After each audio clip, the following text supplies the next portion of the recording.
Hi అండి, quick and easy recipe. ఖాళీగా వర్షానికి ఖాళీ కూర్చొని ఏదైనా స్వీట్ తినాలనిపించినప్పుడు ఫాస్ట్గా చేసేసాను అనమాట.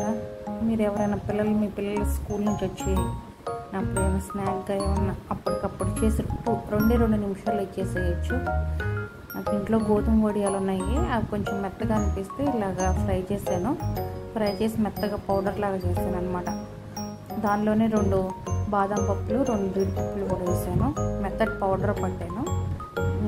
కప్పు ఏ కప్పుతో అయితే మీరు మరమరాలు తీసుకున్నారో అదే కప్పుతో 3/4 కప్పు షుగర్, ఆ 2 పౌడర్ చేసేసి ఇలా ఒక బౌల్లోకి యాడ్ చేసుకోవాలి. ఆ తర్వాత వచ్చేసి కాచి చల్లార్చిన పాలు అవి కూడా వేసి కలిపేయటమేనండి. మీరు స్మెల్ కోసం కొంచెం వేసుకుంటే 2 ఇలాచీలు 2 యాలకులు కూడా షుగర్లో వేసేసి పొడి చేసుకోండి. చాలా సింపుల్ అండి ఈ రెసిపీ. 2 నిమిషాల్లో అయిపోద్ది. కాచి చల్లార్చిన పాలతో వీటిని దగ్గరికి కలిపేసేసి నేను 2 చుక్కలు దేనిలోకి అయితే నేను ఈ స్వీట్ కట్ చేయాలనుకున్నానో వేసి పీసెస్ లాగా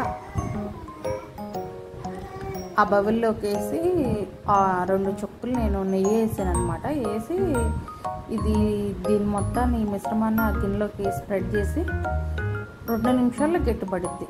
అప్పటికప్పుడు తినడానికి త్వరగా అయిపోద్దండి ఈ స్వీట్ రెసిపీ. ఒక్కసారి ట్రై చేయండి.